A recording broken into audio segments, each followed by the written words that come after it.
You've convinced me of George Washington's serious downside, but I wonder if there's anything positive you would say about him. Is it nuanced at all?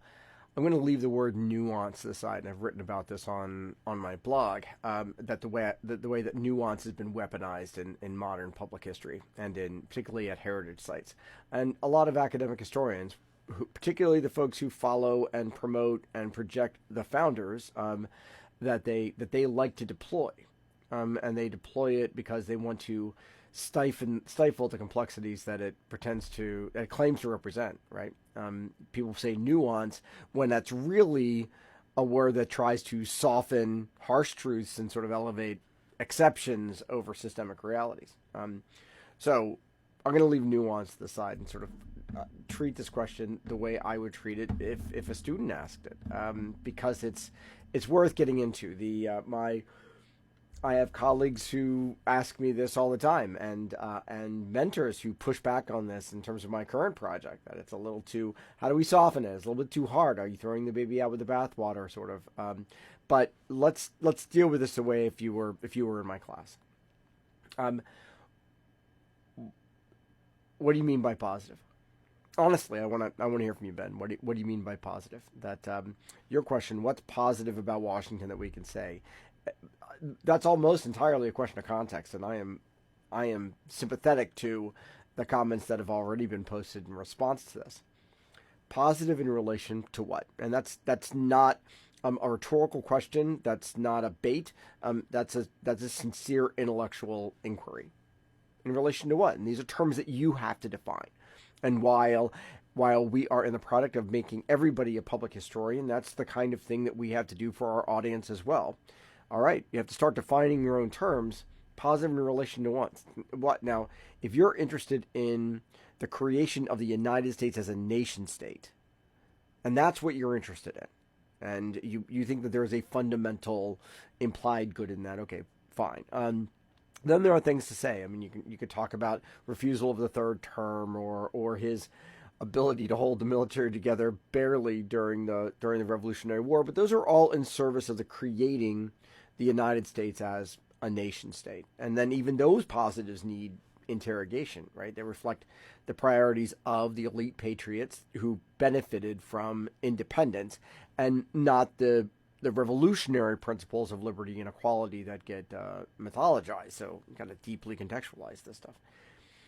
If we shift the context, and then we look at the American Revolution as I do, as John Adams did, as Benjamin Rush did, as so many people of the time did, and we look at it as a broader transatlantic upheaval of ideas and a reconsideration of the relationships of one people to one another, of one person to one another, of the relationship of people to the government that happens between 1763 and roughly 1773, or goes on, and certainly happens beyond the borders of the United States.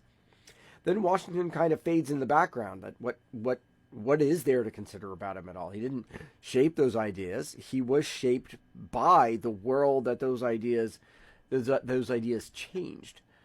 So if we're assessing the revolution as a part of a longer struggle for human rights, that it comes out of this particular inflection of the Enlightenment, and that's the way that I look at it, then Washington's role as an enslaver, as an active depriver of those rights, and as somebody who works to go ahead and expand the exclusion based upon the exploitation of other people, then Washington's role as an enslaver just becomes central. Then you don't get to, like Jefferson, you don't get to, well, he really liked wine and books, and wasn't he a great architect? Who cares?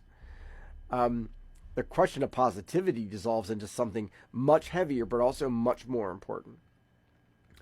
But in the end, it has to be based upon what does positive mean to you. And so if you are asking for rehabilitation, which you might be, I don't know if you are or not, but this is the way a lot of people deploy this.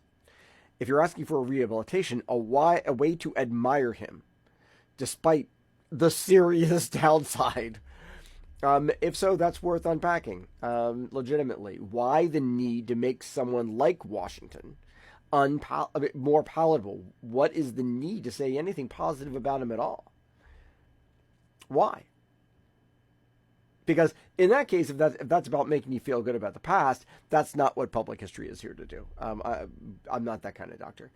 It's here to help us understand what happened, when it did, the way it did, and how it relates to our present, and how we might use those lessons to actually form a better, more authentic, more accurate plan as to where we go from here. Contradictions and all.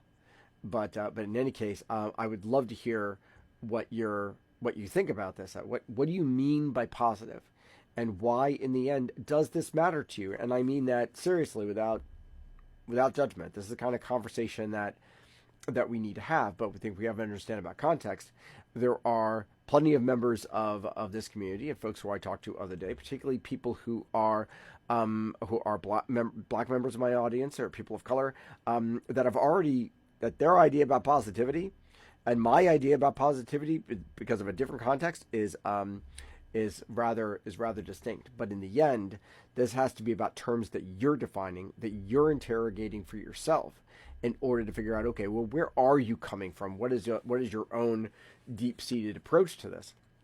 And in that sense, everybody kind of needs to have, as part of this process, especially given what we're facing today, everybody kind of needs to have their own American Revolution right now, right? Everybody needs to actually reconsider what the point is, why the United States is here, what the United States was a part of, and what this revolution was that in fact produced it. But not only it, every individual needs to have their own personal American Revolution in this, and go back to these founding ideas and principles and see, okay, actually, how does that relate to everybody's heart and mind? But that's the kind of conversation I would have if you were in my classroom. I mean, my first question would be, okay, well, what do you mean by positive? What does positive mean to you? And again, if it's about rehabilitation, a way to admire Washington despite the serious downside, we can unpack that, but why?